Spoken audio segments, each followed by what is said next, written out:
गुरुमुखों, संत महापुरुष फरमाते हैं कि नाम बड़ी ऊंची दौलत है, बड़े भाग्य से मिलता है।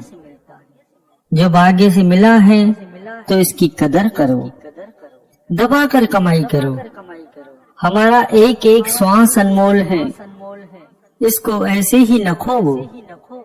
शिष्य जिस दिन से नाम की दीक्षा लेता है उस दिन से ही सद्गुरु शिष्य के अंदर बैठ जाते हैं।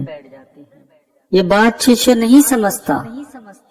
यदि शिष्य कमाई करे तो देख ले। बुल्ले शाह ने भी कहा है, असाते वख नहीं, देखने वाली अख नहीं, बिना शोती दूजा कख नहीं। दुनिया के जीव बहुत ही बुरी तरह काल के जाल में फंसे हुए हैं।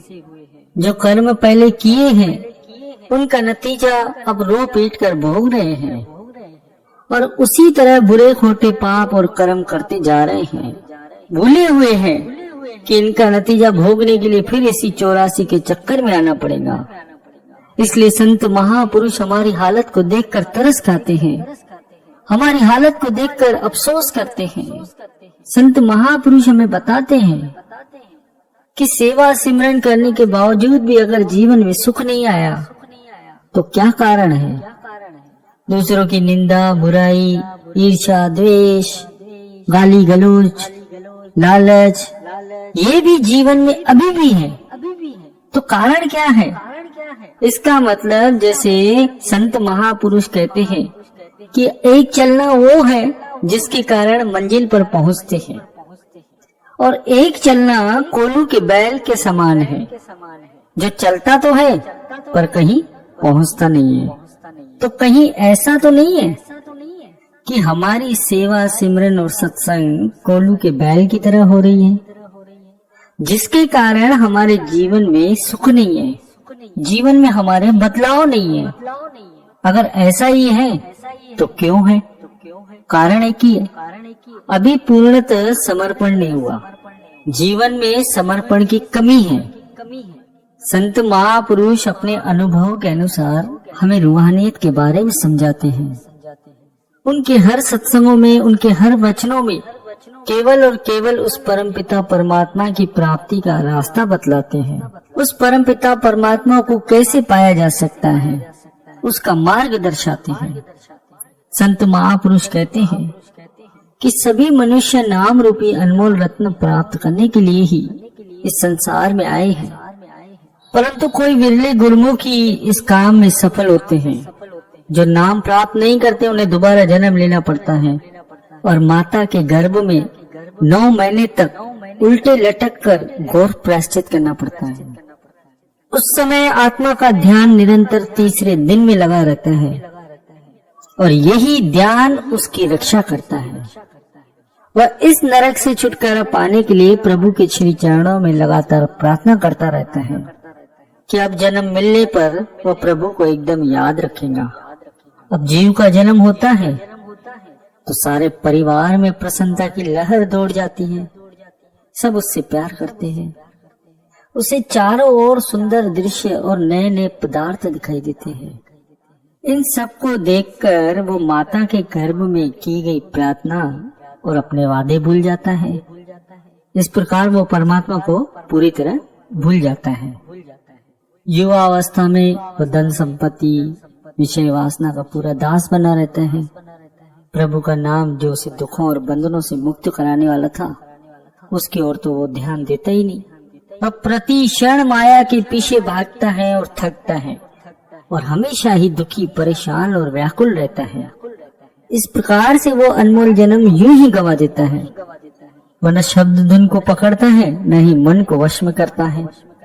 फिर बुढ़ापा आता है, वही ताउम्र के माया के विचार वो ध्यान कर ही नहीं पाता। अब यहाँ पर विचार करने वाली बात है कि पूरी उम्र तो व्यर्थ गुजर गई। जो वादे किए थे प्रभु परमात्मा से, जो प्रार्थना की थी, प्रतिज्ञा ली थी, वो तो पूरी की नहीं। हमने क्यों नहीं उस परम पिता परमात्मा की भक्ति की? क्यों नहीं हमने पूर्ण सद्गुरु से नाम प्राप्त करके उसे अपना बनाया? व्यर्थ की माया प्राप्त करने के चक्कर में पड़े रहे, अपना मनुष्य जन्म को बेकार कर दिया, व्यर्थ कर दिया। हमें चाहिए था कि हमें जब भी समय मिले हमें उस परम पिता परमात्मा को याद करना चाहिए था, भजन सिमरन करना था। संत महापुरुष अपने सत्संगों में बार बार फरमाते रहते हैं कि भजन सिमरन बहुत जरूरी है, इसके बिना कुछ भी नहीं है और ये आखिरी मौका है, इसके बाद आपको ये मनुष्य जन्म नहीं मिलेगा। भले ही हजारों सूर्यों का प्रकाश हो जाए, परंतु रूहानी मार्ग में सद्गुरु के बिना हम अज्ञानता और अंधकार में हैं। बिना सद्गुरु के मुक्ति कभी नहीं मिल सकती। सद्गुरु का कार्य है हमें उपदेश की याद दिलाना और भजन सिमरन द्वारा ध्यान और परम ज्ञान की ओर, उसकी पहचान की ओर ले जाना, जो रूहानियत का मूल स्रोत है। क्योंकि भजन सिमरन ही हमारे आंतरिक अभ्यास की बुनियाद है। सद्गुरु हमें वो युक्ति बतलाते हैं कि जिससे शिष्य की आत्मा एकाग्र होकर अंतर में जुड़ जाती है।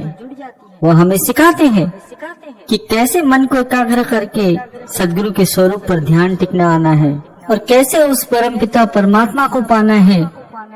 यही सद्गुरु का सीधा सीधा उपदेश है। संत महापुरुषों की शरण किसी किस्मत वाले को मिलती है। जो इंसान संतों की शरण में चला जाता है, समझो उसका परमात्मा से मिलने का रास्ता साफ हो जाता है। वो इंसान अपने संत सद्गुरु से नाम की युक्ति प्राप्त करके रूहानियत की राह पर चलकर अपने जीवन को सार्थक करता है।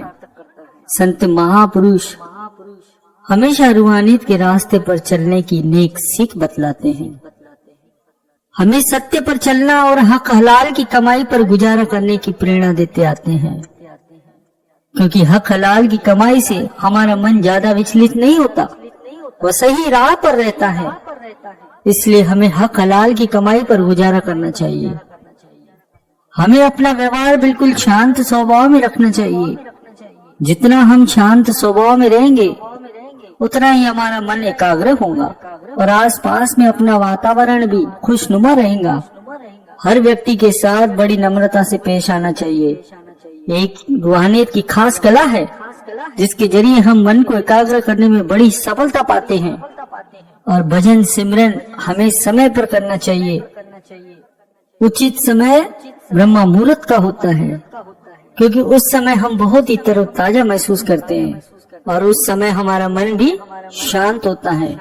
उस समय अगर हम भजन सिमरन पर बैठते हैं तो हमारा ध्यान एकाग्र होता है, परम पिता परमात्मा के चरणों में जल्दी लगता है। हम उस परम पिता को प्राप्त कर सकते हैं। बाकी किसी भी समय हम भजन सिमरन तो कर ही सकते हैं, परंतु सुबह का समय, अमृत वेले का समय बहुत ही शांत होता है। सुबह के समय को ज्यादा महत्व दो और ज्यादा से ज्यादा भजन सिमरन पर जोर दो, ताकि हमारा मनुष्य जन्म में आने का मकसद पूरा हो। उस परम पिता परमात्मा में हमारी आत्मा एकाकार हो।